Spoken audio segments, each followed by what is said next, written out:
Hi, so this is another conversation with Tim Freke and myself, Dawn Garland, in Glastonbury. So, welcome. Hi, so I was going to talk about first I get a sense that there's, in the non-dual community, a kind of aversion to a cosmology, the idea of that, and the basis that I've heard people say that it's unknowable, therefore why are you interested in something that's unknowable? I don't know if you've any thoughts on that. I really resist the idea that anything is unknowable more than anything else. I mean, the whole of life is pretty damn mysterious. Uh-huh. So to take something and go, oh, we just can't know that I don't. Why would you not try? And we may not succeed, or we may move towards it in some way. That feels really important to me. And also, these are fundamental ideas. So, by cosmology, do you mean like the origins of the universe, or? Yeah, just I guess the origins of the universe and the way, well, in your case, where it's going, Mm-hmm. and the whole metaphysics as well as. Well, I think there's a certain strand of non-duality which sees anything like that as irrelevant. It's just like it's an illusion. We're just here now, and that's it. So if you take that point of view, well, then most things really don't matter. But if you take the point of view of looking at the night sky in the evening and going, what the hell is this we're in? Then I can't think of anything more interesting than to go, okay, so where's it come from? And then if we can understand that, where does it seem to be going? So I would say, for me, the fundamental idea, let's just go in a bit deep straight away and then we're done. The fundamental idea that feels enormous to me is, what if this process we're in, which is the forming of novelty, every moment is different, every moment is different, what if existence is that, so that we're in a process of forming. Uh-huh. So there's a ground to reality. There's something that everything's got in common, but it's not a form, because the forms are all different. So there's a formless, let's call it being, Uh-huh. which everything has got in common, which is, and you can imagine it, for me, I imagine it like a field of being, like a field like in physics, which is being informed and therefore forming into everything. So if you take that with the modern idea that the whole universe has evolved, Uh-huh. then you've got this incredible picture that what existence is this forming, the becoming, in which something new is constantly arriving from what's already formed. Now, that really explains what's happening right now, I think. It explains where it's come from. It fits with the findings of biology and then with physics, as that everything is evolutionary. It doesn't feel like of no consequence to me. It feels like of immense consequence in how we understand our relationship with it, because we're part of that forming, and we can project it, we can go right to the edge of it and go, well, where's the leading edge of that forming? Uh-huh. And I would say the big idea which led me to my last book, Soul Story, and which is motivating everything I've done in the years since, which, if true, and we'll see, but if true, feels of huge significance in the way that we view things, is to say that forming has gone further than biology. It's not like, didn't just go to biology and then this funny side effect we call the psyche, but actually has arisen as a whole domain of psyche or soul. Yeah. And so and which we experience as imaginal, full of images, and that's an ecology, just as much as biology has arisen as an ecology, or indeed physics, where everything is relating with everything else on that level, everything relates with everything else on the biological level, and then you've got psyche, and we're connected there as well. It's not just like a subjective aspect of the brain or something. It's actually a whole level of reality. And that's what I've been exploring, I think, all my life, in spirituality, with psychedelics, everything. I think it's what people experience when they die, what people are describing in near-death experiences. Once you get that, and this is what really excites me, we've dived straight into it, Dawn, but this is what really makes me think, look, this gets me up in the morning, is if we can understand that, then suddenly we can understand the whole of existence in one naturalistic flow of forming. Right. There's nothing supernatural. Everything is the one naturalistic process. But within that, we've included physics, biology, and spirituality in one unfolding thing. And you and I are in all of that. We're physical, we're biological, and we're soul, we're psyche. And that changes everything. So the idea that somehow it's like, well, who knows? It's like, well, you don't know. But if you see it in this way, suddenly you're in a completely different universe to than if you just dismiss it or see it in a different way.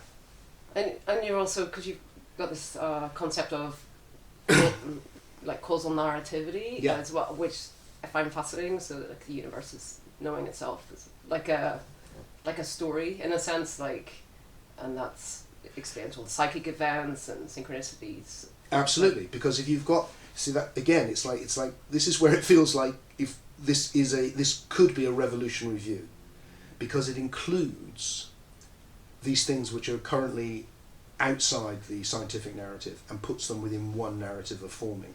So if you look at the psyche, things are connected in psyche in a different way.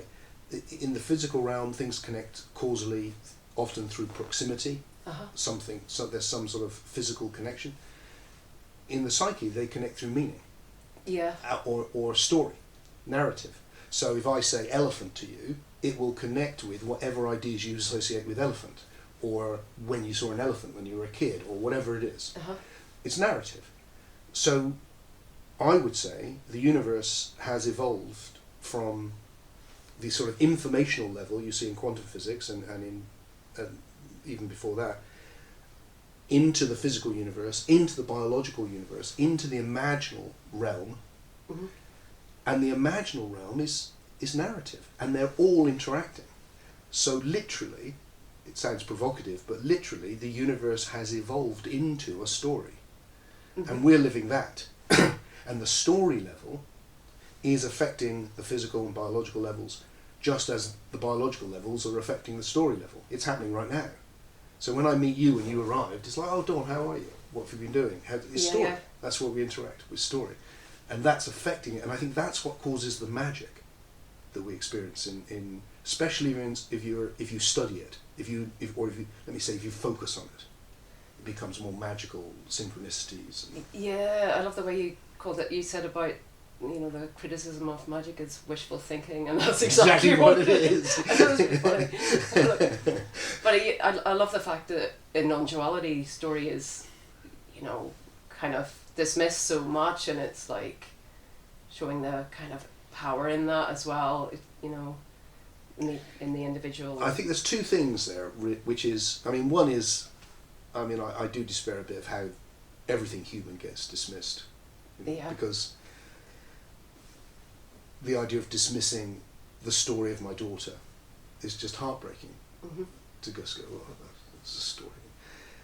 But there's the actual story of your life, and then there's the story you tell about the story. So we can always improve our understanding of the story, which is the way we tell it. Even our memories are ways we understand the past, nearly always. So we can always improve that, and you can tell bad stories. Like people can have really negative views of their life, which are unbalanced, which is, psychotherapy, I think, don't you think? Helps with that. It's like, see if you can understand, but there's a story there you're understanding. It's not anything, and it's not nothing for sure. It's something real and something that matters. And it's your past forming. So to fit that more a human element in with the more grandiose thing I was talking about earlier, if everything is this flow of forming in which the new is constantly arriving from the past and conditioned by it, created from it, then so are you, and so am I. So the story of Dawn, which is what? The story of this psychobiological system in relationship with the whole universe, on all the levels that you exist. Your story, or your life, let's call it, is everything that's ever happened in that relationship. And then right now you can understand it, misunderstand it. I mean, or if you get to my ripe old age, I'm sitting there looking back on my life with new eyes as I get older and re-understanding it and going, oh wow, I see it so differently now. But it's there. It's who I am. I am. Yeah. That. I get that, and there's still, like, in non-duality in some of the groups, a real aversion to therapy, as if it's kind of pointless. So there's a lot of people stuck, and there's a lot of repression going on, no doubt, and yeah, it's dangerous. I mean, it's got a real negative effect. And so some of my clients have been through that and are kind of also recovering from that, recovering their story. I can remember when so this is 25 years ago or more. I can remember when I started having those no self experiences. Uh-huh. And what's the right word for it? The kind of arrogance that came with it. Yeah. And it wasn't a very long period for me, but there was a short period where it felt like, those people they're still dealing with the psyche, they're still dealing with the individual self, and once you see this, all of that's just irrelevant and finished, and you've just gone beyond all of it. Mm. And in the actual pocket of experience, it is a bit like that. Yeah. And there's some validity to that, but also as you grow wiser, you realise, no, that is a mistake. But also, maybe there is a period, like, directly after the shift for me, like, I suppose because the mind wasn't there. Like, I mean, it was actually quite difficult to think about story, I suppose. But no, it's not, and it's good to have both, definitely. I think that's probably right, Dawn, for lots of people, and I think it was for me, but it didn't, not for a very long period. It was quite short. Uh-huh. Is that you when something shifts in the evolutionary process and you suddenly find yourself in a different perspective, you've seen something you haven't seen before, often the previous one becomes dismissed, and then later you reintegrate it. Yeah. You come back to it and go, no, that was wrong, I need to integrate that as well. Kind of the same. I mean, I feel like the maturation process is the thing we're in when we're kids, and it just carries on. And you can see it with kids, can't you? It's like the worst thing is where I'm 8. How dare you treat me like I was 7? It's like that. It's a bit like, and then the older person still goes, oh, they'll integrate all of that. It'll be fun. Yeah, and it's exciting as well. Moving on, isn't it? I mean, you said about 10 years ago you wanted to understand it in a conceptual way, through the metaphysics and what you're doing now. But before that, you didn't. So less so. I mean, I'd always had that thread, but my focus was experiential. Mm-hmm. My focus was love, really, and that sense of oneness that gives rise to love. It still is. But I have tried to understand it. I mean, my 20 years ago, what I wanted to do was to try and state a version. It wasn't quite non-duality, because it was the individual self was always important to me, but it was a both and paralogical understanding based on the dream metaphor, so that you were both the dreamer and the dream character, and both were significant, and I wanted to try and say that as clearly as I could. And then when I did, it was only a matter of a few years before it started to unravel, and I realised, this is what's wrong with it. And then really, I think it was the idea. It was the moment of going, what if? I was kind of saying what I said before, but what if everything that has form is part of one process of forming, whether that form is an idea, a sock, a number, anything, anything at all which has any particularity of form, is all part of one evolutionary forming, including God, everything. And that idea just was like so exciting, and then I started to follow it, and things started falling into place, and then I followed it some more, and I pushed it really hard, and the harder I pushed it, the stronger it got. And that's been going on for 10 or more years now. The harder I push it, and I really do push it, it feels like more and more makes sense. So if it were to turn out to be true, it's an enormous idea, as significant as any of the most enormous ideas I've ever come across through the history of ideas. And maybe it's not. Maybe the idea I'm following, is like one of those crazy thoughts that somebody has, and turns out to be no, that's not it. But it's enough to have pulled me in and go, you should follow this, Tim, because this is beautiful and really has explanatory power, and puts you in a very positive relationship with existence. So that's pretty good. Yeah. So it's like that whole thing of the combination problem, like where sentiences coming together to form something greater. You've just kind of extended that then to souls. Like, is it like that? Like the whole thing of the communion of souls? Like, it's just... The thing with the communion of souls is just going, look, if there's a process, if we take the lowest, let's call it the foundational level of reality, it looks from physics at the moment like we need to think of that as information. Now, there's all sorts of problems with what that means, but it's in the digital age we can have an idea of what that might mean. And that information is then creating these informational systems on the level of physics, and then of biology, and then on the level of psyche. And so the big addition is going, and that's a whole domain. And if you do spiritual practice, you take ayahuasca, you meditate, you die, you will discover just how vast it is out there. And it's its own domain. It's not a subjective thing, it's objective and subjective, just like this is. It's interactive, it's narrative, it's affecting this world. It's not just the psyche is far more than just you talking to yourself. Yeah, it's much, much, much bigger. So once you've got that, then that opened up the possibility for me. Then the question was, okay, so what is it that I experience when I've been having this experience since a kid, actually, which feels like I'm touching something greater than me? Yeah. Is that an illusion? Maybe. But it doesn't feel like it. It feels like the most real thing I know. So let's assume it's not an illusion and see what it could be.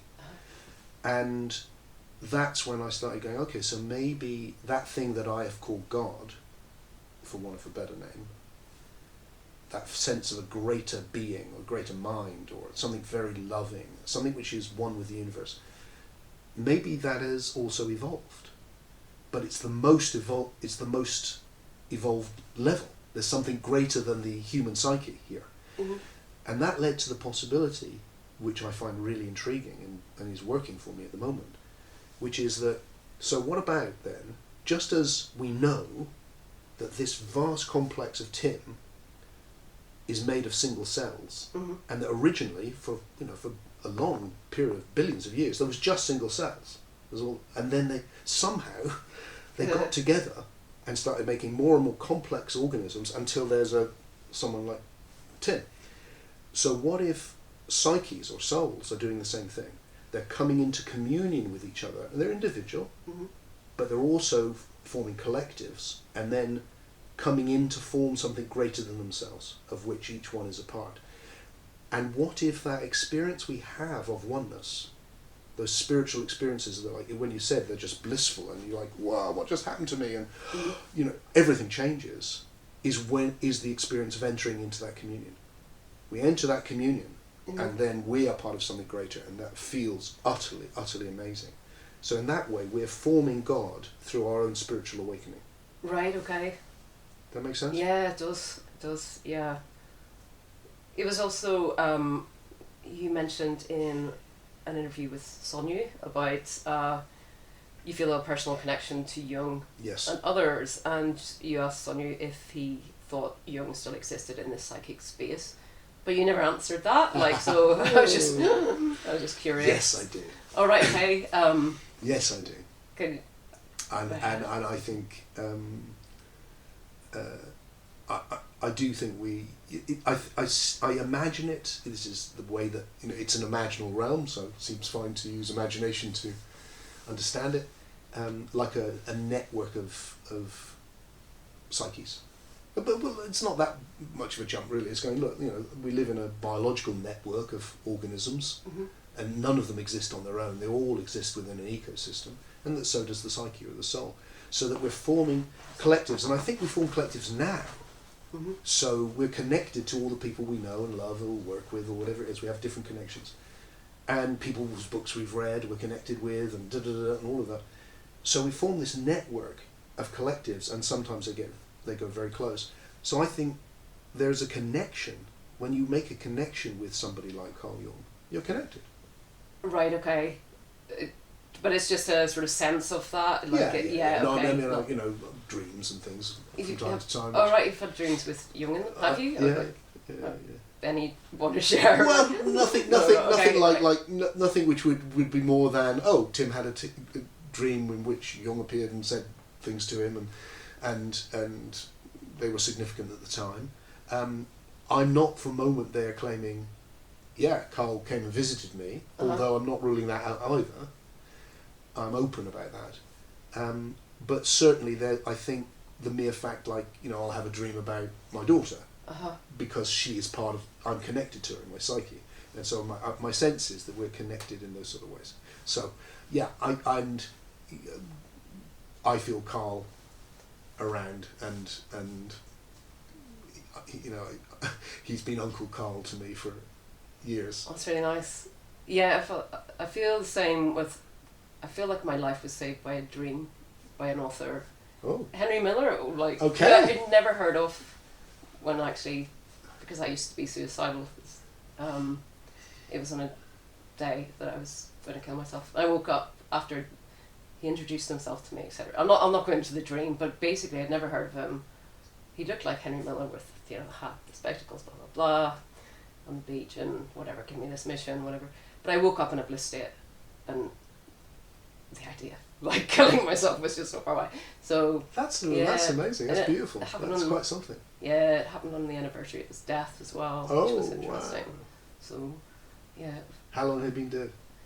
I'm not sure when he died, 84 or something. Right. So it was a while, but just so I always wondered. You see, my attitude towards all of this is because I take the existence of that realm very seriously, I'm just open. I feel like we're just beginning. It's like, maybe we don't know how it functions. We should just be open and follow the leads, and so not naive. Yeah. Not just go, cautious and questioning, deeply questioning, but also open. Because we don't know yet. Right. But it's intriguing though, isn't it? It's like, no, it's fascinating. Yeah. It's exciting. And what's so interesting is that it feels like with anything in life is what you pay attention to becomes vivid. And that's the nature of consciousness. So consciousness is processing things in high definition, makes it vivid. So you're vivid to me right now, and what's behind me isn't, but I could do if I turned around and had a look at it, or I could if I think about it even. Yeah. So it's the power of attention, huge, which means that people who don't pay attention to this realm do think of it simply as imagining talking to themselves. They think that's all there's to it, and maybe a few weird dreams, which just they don't think about. If, on the other hand, especially if, like many people, me and many of my friends, you paid it deep attention from a very early age. Yeah. It becomes very vivid, and you start being in awe of it and finding it very strange and interesting. But this person over here may have done that with physics, and they know all about this, but that seems like nonsense. Yeah. And it's where you just place your attention. And so that's why I love the idea that if the different communities could see this one vision whereby everything is the same thing, then this conversation between these different groups would start being able to happen. Yeah, that makes sense. And I had this thought. I've never said this because this just came to me the other day, and I thought, God, is that true? I'll just try it on you. I don't know if it's true. Right. But it occurred to me. I thought, my intuition, for what it's worth, it's only that, is that at some point in the future, if something like what I'm exploring were to be true and accepted, I think it would be the end of religion. And personally, I don't think that would be a bad thing. Because science would replace religion. Because people go for what is better. Yeah. May not do it straight away, but sooner or later they go for what is better. But science can't replace religion until it can actually adequately deal with the spiritual level of reality. Because it is a level of reality. The long as it just denies the existence of this level of reality, it can never do what it needs to do, which is now sweep away mythic religion and go, okay, that was a phase, we're done with that now. And open up this one understanding which incorporates all of the levels of human experience. So if it were to be able to do that, I think it would take human culture generally forward in the most massive way.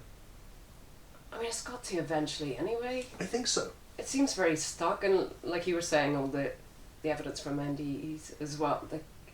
There's a lot of people still don't take that seriously, but... I mean, my guess is, again, if this...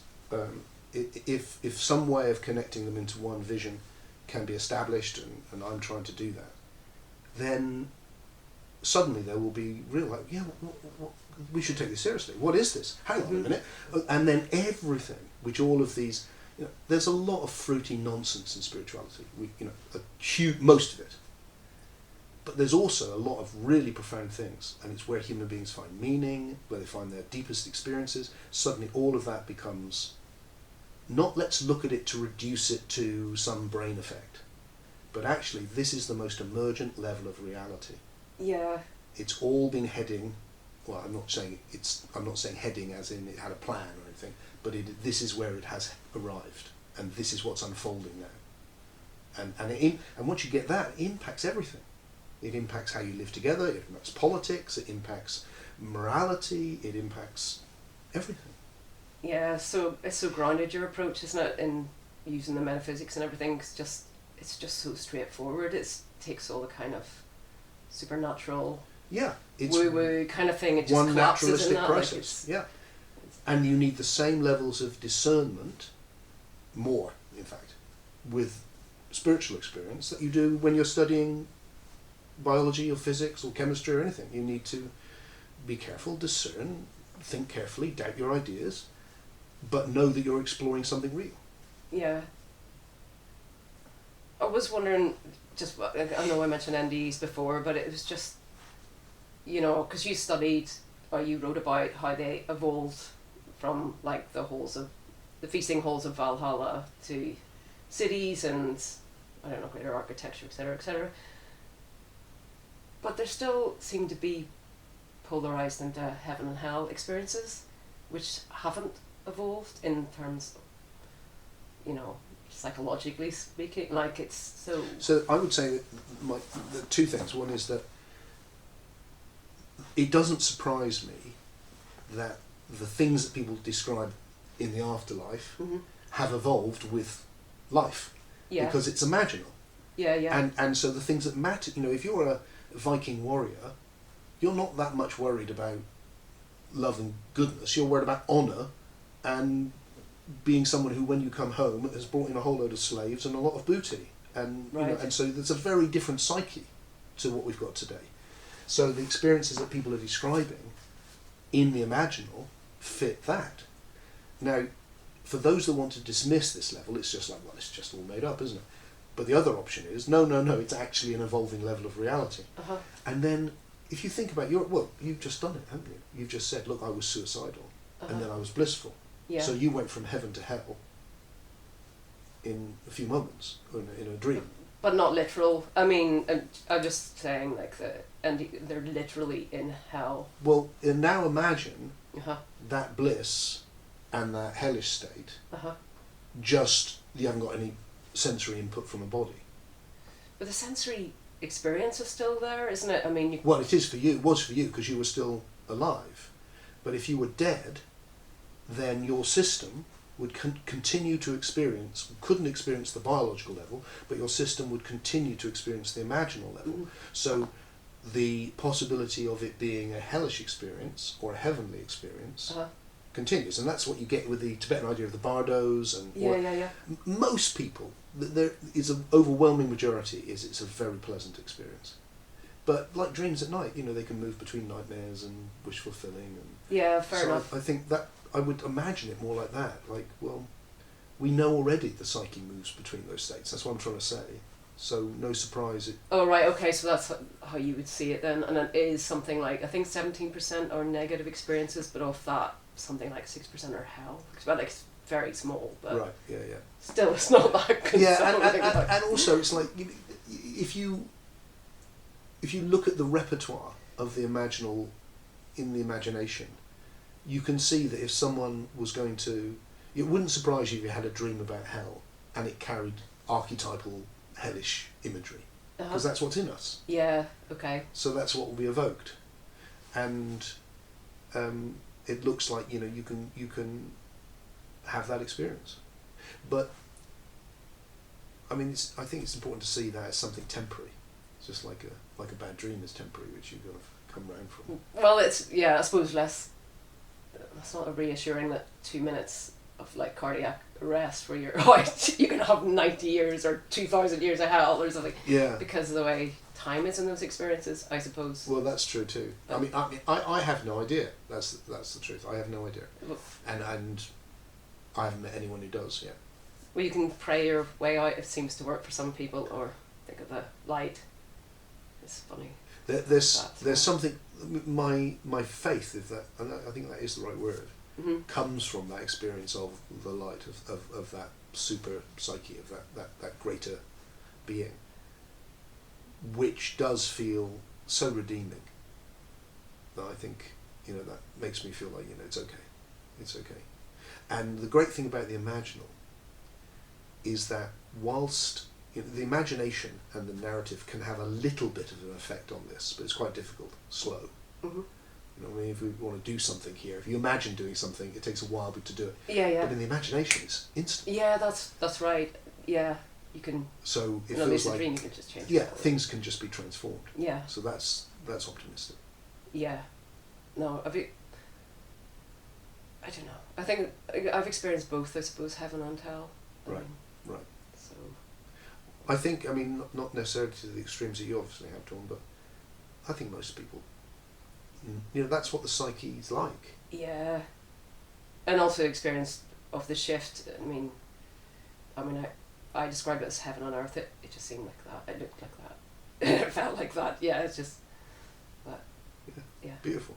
Heaven's got more colours. Oh, that's a lovely line. I love that. Heaven has got more colours. It's certainly got brighter colours. Yeah. Hasn't it? Oh, yeah. Just like... You've been there too. It's great, isn't it? Isn't it? I didn't meet anyone though. Maybe you met someone. I always like to have met Jesus or something. You mentioned you mentioned your father's enormous soul presence. Just in the book, and I just wondered, that's when he was passing. What was your experience of that?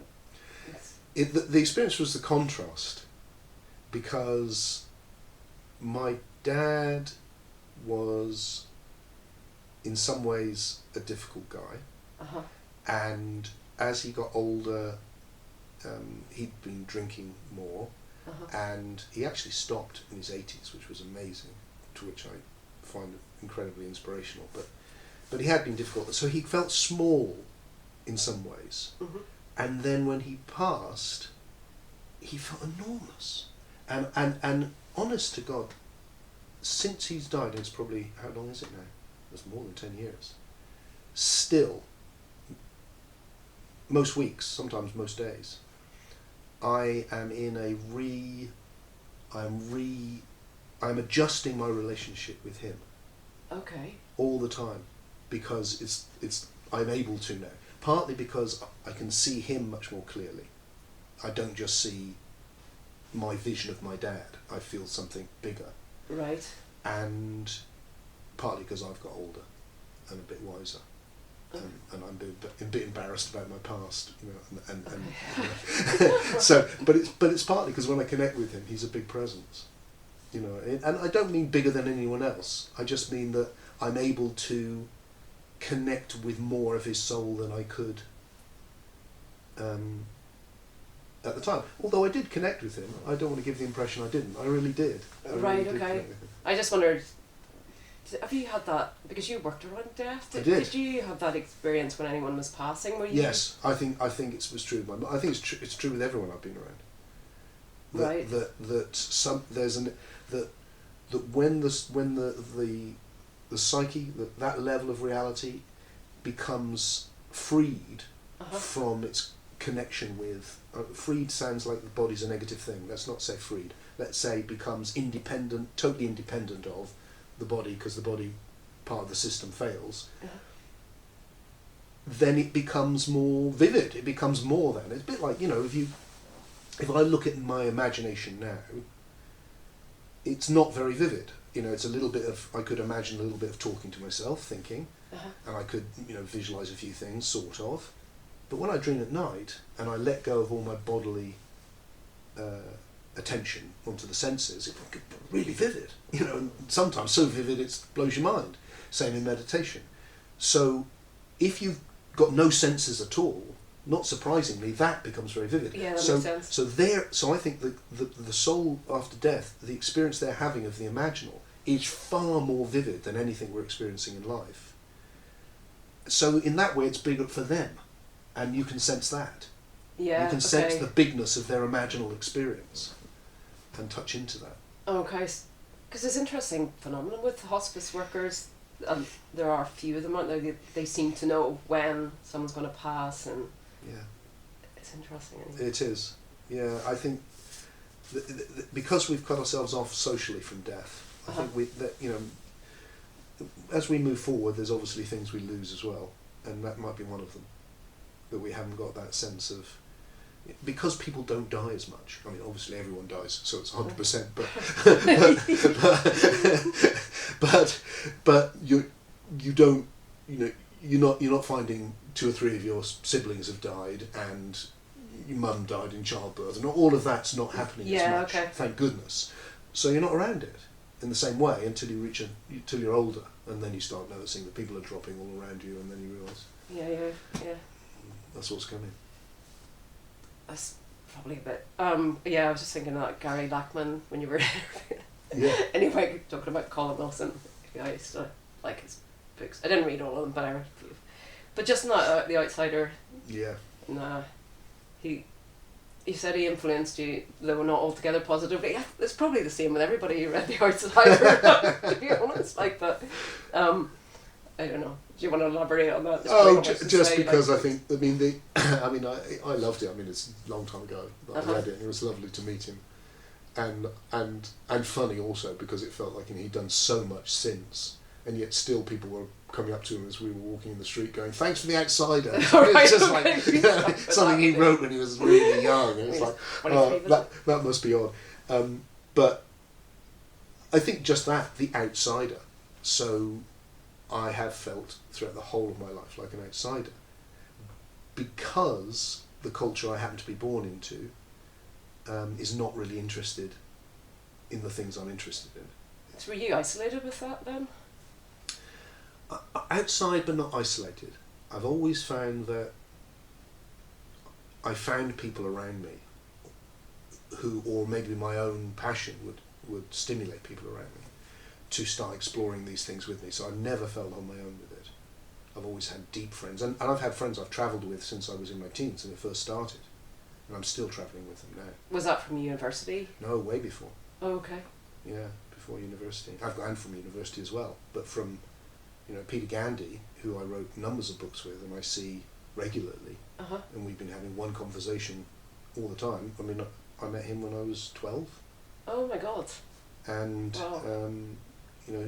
So he's been around my journey, and I've been around his journey. Oh, that's really lucky. And there's other people like that too. So but he was also outside. Right. Okay. So, and it was also a popular meme. Is that the right thing? At the time there was that kind of alternative culture thing of being alternative, not in the main culture. So the culture that looked like everyone was interested in trivia, to me. Yeah. Making money and having a house, and it was like, well, I'll do all that when I know what this is. Okay.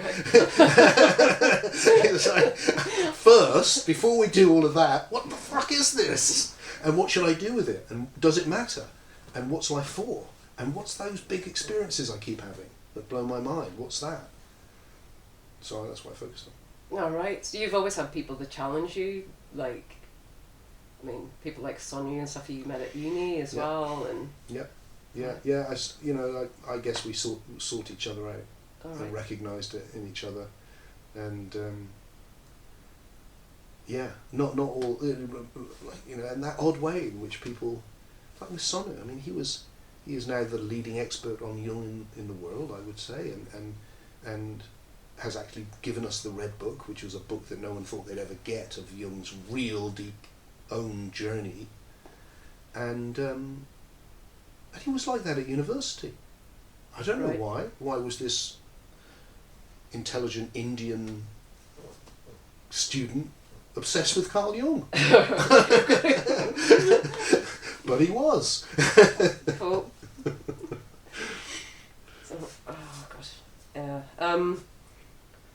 This is another one. I just was thinking of, like, because of my own ambivalence to it. Like, if you or someone you knew was going to a therapist, would you go to an awake one or not? Because initially I would have said, yeah, go to, if you're awake, go to an awake therapist. I mean, it depends what you mean by awake. Okay, someone who's experienced, at least had a glimpse of oneness, or. Yeah, I mean, I would like that if I was going to see a therapist, but what I'm really looking for is somebody who can my worry always with spirituality is that people have closed systems. Yeah, okay, that's what I was kind of. So any form of spirituality, it's not just with spirituality, it could also be with different scientific disciplines. Anyone who's got a closed system, to me, it's like it concerns me. I'm definitely looking for people that have got open ideational systems. They've got a view, but it's always open to something better. They're always seeing new possibilities. That's what I can connect with, and I want someone who was like that. Yeah, because I was wondering about that, because some of the closed non-duality, some of the speakers, I think, God, I wouldn't want someone who's telling me that my stories are, but you get a lot of what look to me like closed systems. Yeah. In areas like non-duality, you definitely do, and that, to me, it's like one of the most important things. Because the evolution of the psyche is the evolution of how we ideate. It's how we discern what everything is, how we imagine things to be, if you like. Mm-hmm. And so having an open system of doing that is absolutely imperative. It's hugely important. And yeah, I really like people who've got open systems, and I really want to sort of detonate closed systems. I'm telling the truth. I just want to go, come on, open it up. Yeah, and doubt does it. That's why doubt is the key, because doubt allows you to hold up ideas and go, is that right? And if you can do that with your own ideas, then you'll really evolve quickly. But how rare is that? I mean, in your own experience, I mean, it's quite rare, that, isn't it, for people to question their ideas? Because you said that, I think there was the interview with Ken Wilber or something, he was talking about, I don't know, Wittgenstein's Tractatus, and you said something about the fact that he challenged himself. You said anyone who can question themselves that deeply. I remember you saying that, but you never finished the sentence, but I guess it was something like anybody who can question themselves that deeply is probably worth looking into. Because that's what you do, isn't it? And but I never guessed that it was ironic, Dawn, for exactly that reason, because I've always felt that about Wittgenstein. He did two distinct philosophies, both of which are interesting, neither of which are particularly important to me now. But the fact that he was able to articulate something that clearly and then undo it completely, and then in my own sweet little way, I've just ended up doing exactly the same thing. I feel like my Tractatus was Lucid Living, this little tight, taut book which is like the Tractatus is. They're very, very different, but it's my. And then from that has come, oh no, that's completely wrong. As soon as I got it that clear, I could come back to it and go, and a whole new thing emerged. And I have always admired him for that. So I do think it's inspirational that we can do that. And people do it. But it's hard. I mean, I'm still uncovering ideas I have that I haven't questioned. Right. I haven't felt I needed to, and then I have needed to, and that's happening now. There's elements in my own way of thinking which I think have been naive, and which I find hard to see. Okay. I'm not very. Some people are prone to cynicism. I'm not prone to cynicism. I'm prone to naivety. That's my weakness. Okay. So, I can't see ideas which are like, oh, that's not enough, is it? It's not good enough. So, I think it's an ongoing process. That's what I'm saying. And you work from the inside out, you say? Like, so you don't really read anymore, do you? And I do read and I do listen to people talk and I do have conversations and I'm taking input all the time. But primarily, in these creative periods, which I've been in for the last 6-7 years, it's better if I just keep doing it for myself, because I don't want it to get, because I'm building a structure and of ideas, and I don't want it to be unduly pushed in the wrong direction from the outside, so that I can then, and once it's built, then I can go, okay, what do you make of this? mm-hmm. And I can compare it to what other people have done. That's just the way I work. Other people I know they're constant. But the problem with doing that, and I see it a lot, it's not a problem. It's great that they do this, but they will take in all this stuff, and then when I read them, I'm reading all these other people. So they've Right. stopped me having to bother reading all these other people, because they're telling me all these other people. But also I'm sitting there the whole time going, yeah, but what are you saying? Right. Why are you telling me what these other people are saying? Because they've obviously, and so, well, like Ken is like this. I'm pulling together and synthesizing all of these other people's thoughts. Whereas I'm not like that. I don't know why. Yeah. I have to just follow my own thing and then go, hey, I've got this. Is this of any use to you? Something like that. Yeah. And initially I was sort of thinking, are you panpsychist or whatever, but it's pansubjectivism, isn't it? So so the panpsychic thing, which is kind of got more popular, is, well, I mean, it means soul in everything. So it's the idea that that you have a subjective element and an objective element, and that that goes all the way down. So there's a kind of a proto-psyche in molecules, which seems extremely implausible to me. What I do, the way I see it, is much simpler. It's just going, look, this one thing is arising as all these individual systems, and they're all in relationship with each other. So everything's relational. So it's not that it's got an inner aspect or a hidden soul or anything like that. It's simply the molecule is in relationship with other molecules. A plant is in relationship with other plants. Okay. It's just relationship. That's all it is. Everything is relational. It only exists in relationship. And that relationship will become a relationship whereby I can read the world with my senses, and I can focus in and make the senses conscious, and then I can, from those sensory experiences, have evolved an imaginal realm which is made of images of sensory experience. And that again is relational. So everything is. So the whole panpsychic thing just disappears. Okay. I think. It's just relationality. So this is what I'd like to get across, and I want to get better at it. I want to go, look, what I've got is quite a sophisticated, intricate philosophy, because it needs to be. But the essence could not be simpler. It's going, look, everything is one process of forming, and that process of forming is the one thing in relationship with itself. Right. And it's just gone through all of these levels and has now reached the level of psyche or soul. And that's it. It's like, that's the essential thing I'm saying. And everything else comes from that understanding. And then we can interpret biological and physical and all of that, but for me the interest is spiritual. So I can now go, alright, so that experience of oneness is when I'm in relationship with the universe and I focus on what makes it one, which is being. And I focus on being and I go, oh, everything's different and I'm different to everything, except everything's one being. And that's when I focus on that, not necessarily in those words, but when that happens, suddenly I'm aware that I am everything, arising as Tim. And then that's amazing. Right. Or when I focus on the imaginal realm, and I focus then on, what's the most emergent aspect of the imaginal realm? There is something greater than me. So I'm touching then this communion of souls, or a super psyche, or God, or whatever name you give to it. And I focus on that. Oh, and that's what that is. Okay. And then when I explore this realm in deep dreams, or I look at near-death, oh, that's what that is. That's the psyche experiencing that realm, but without the biological. Okay, so that makes sense.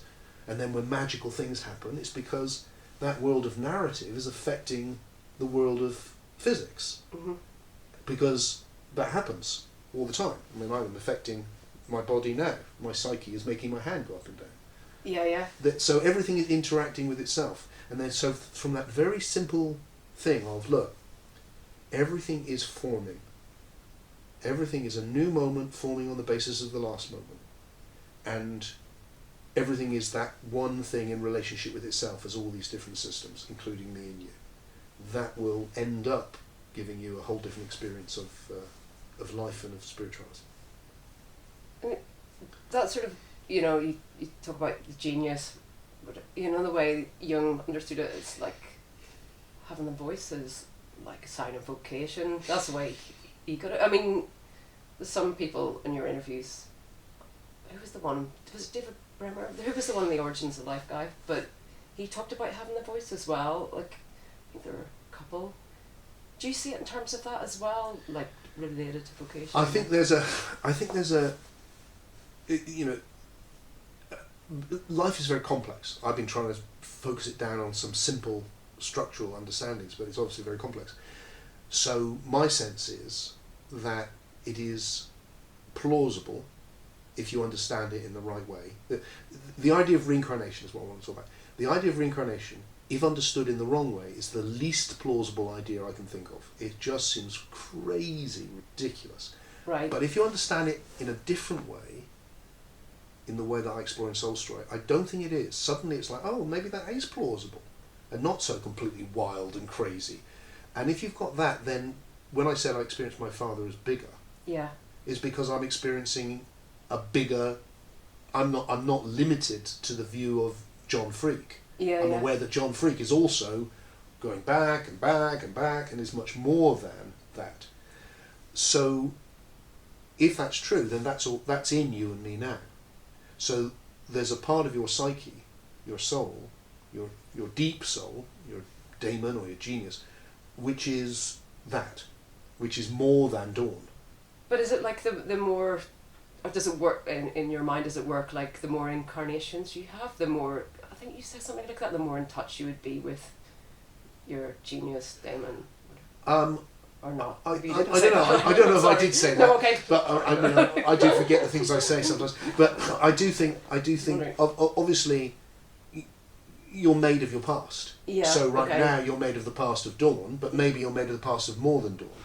So it's I mean, some like there is a kind of trajectory like beyond death that somehow, because you are the way you are, it's going to be a follow-on somehow, like your next incarnation will relate. Well, maybe. Yeah, it seems plausible to me that's certainly worthy of giving some time to, that idea, because and the reason, probably one of the reasons I have it, I've had lots of past life memories and things like that, but nothing that I would go, that's definitely not just a fantasy.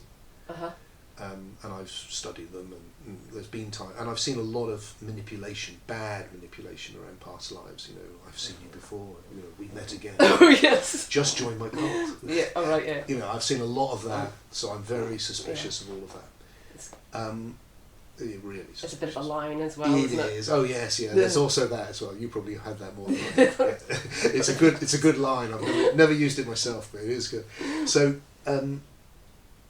but I don't know. There's something about a bit like the synchronicities thing.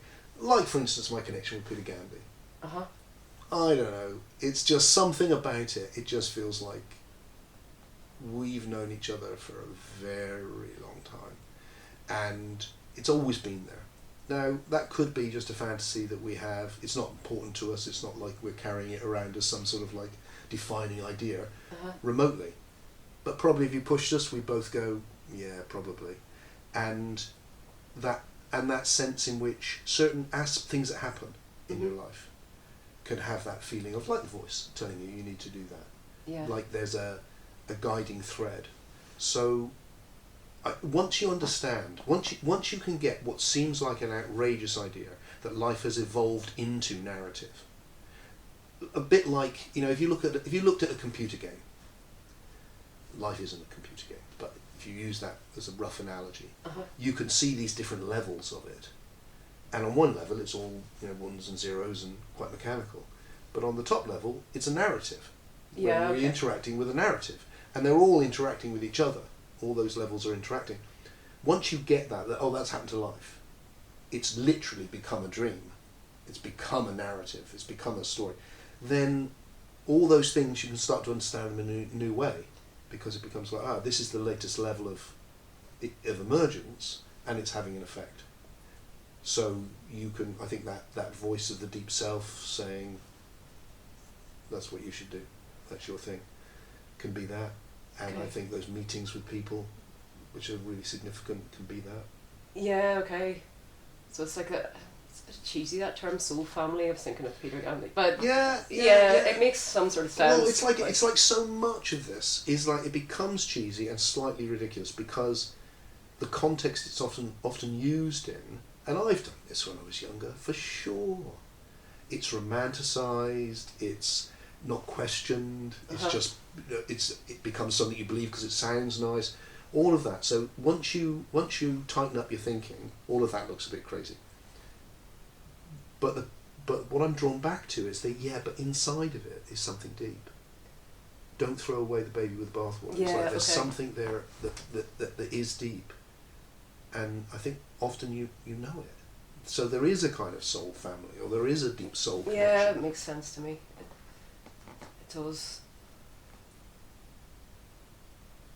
and again, with this understanding, Dawn, what I like about it is it enables me to couch it in terms where I can actually go, and I don't mean it's a soul family, whatever that is. I can go, and what I would mean by that is you are in connection, like you are now, with psyches, in the ecology of psyche. Yeah, okay. And there's some which you've got connection with in this life, and there may be connections you made in previous lives, and you're still connected with because of that, and they still feature for you. So you can actually start to develop an idea of what that might actually mean.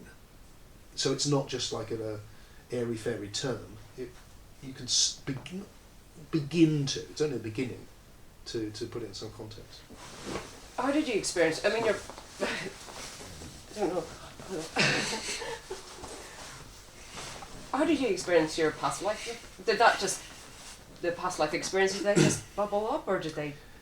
I had, there was someone who I got to know reasonably well. I spoke at various conference he did, and his name is going to escape me. He's dead now. Mm-hmm. He could be reincarnated for all I know, because that's what his thing was. He was deleting past life regressions. He was one of the people who really started that off. So I did some stuff with him, which was interesting. And when I was much, much younger, so 18, 19, 20, I was really focused on studying white magic, occultism. And when my attention was on that, all of these sort of experiences would happen a lot, because I was encouraging that. Oh yeah, you were describing some of them in one of your videos. They were really far-fetched, weren't they? Far-fetched is so extreme. It's like, wow. And that's really only half of them. And because some of them are Okay. so extreme, I don't even mention them, because it just feels like I'll just make myself look an idiot. Oh no, I'm fascinated. So yeah, there's a lot there which if you put your attention on it, all sorts of strange things happen. Whoa, okay. So they were mine. But like I said, because of the nature of what I was experiencing, the thing about the imagination is the imagination. So if the imagination needs to be treated as not just something subjective, but also objective, in the sense that you are also connecting with other souls, not just within yourself, the ability to discern when it is within the soul. If it's the same sort of difference between I'm speaking to myself and I'm speaking to you, and I can tell the difference, but in the imaginal, it's a bit harder to tell the difference. And so it'd be like with the Jung thing. It would be easy to go, oh, Jung came to me in a dream, of course I just imagined that. And it would also be easy to go, Jung came to me in a dream and it really was Carl Jung. And it's like, well, let's not jump to either of those conclusions. Right. Because, you know, you'd have to be pretty good to be able to discern which was which, actually. Okay. So I feel like often I don't know. So with the past life recall, I'm open, but there's nothing which was so convincing I went, no, that's definitely a past life. Not for me. Any of these experiences, like, you know, your experience with meeting your mother? Yeah. Like, is there a certainty around that? Or? So that would be for me much stronger experiences than my past life recall. Okay, but so that was a big experience for me. If you know the difference between once you go, that was interesting, but don't know what to make of it. Whereas that just blew me away. Yeah, still could interpret it in different ways. Okay, but it blew me away. So it's still, you wouldn't say with certainty. It would just. I find it hard to say anything with certainty. Yeah. Okay, it's just that interesting thing that people come back from NDEs, and one of the criteria is certainty. You know, for people, they always say they're certain it was real. You know. Yeah.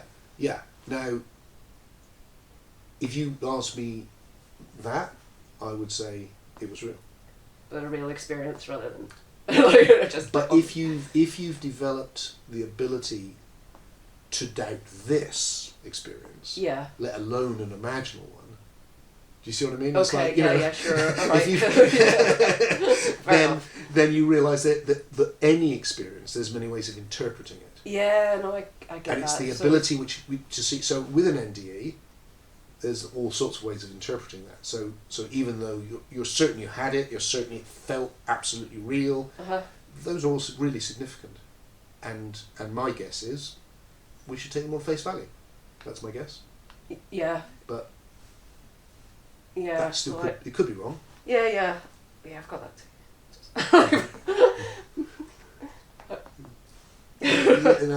That's the open system.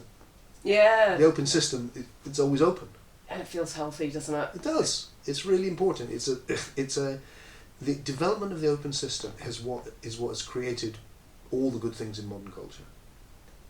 Because whilst we were stuck in closed systems, well, look, when I said I think religion should be stripped away, I don't really mean that necessarily in an absolute sense. I just mean the closed mythic systems that we lived in, and which still large swathes of the world do. Mm-hmm. Those we need to go beyond that.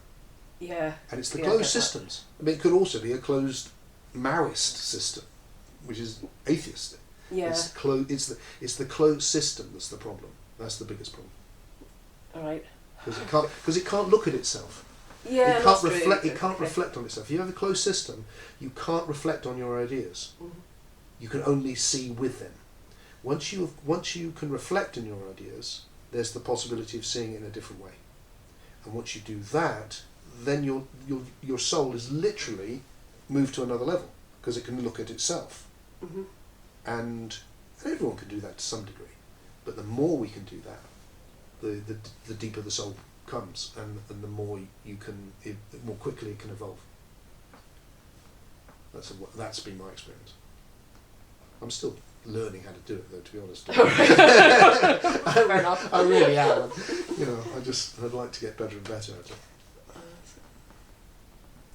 Shall we leave it there? Or like, yeah. Just, I have no idea how long this is. Yeah. Yeah. Okay. Ouch, it's freezing. Okay, so it's this one.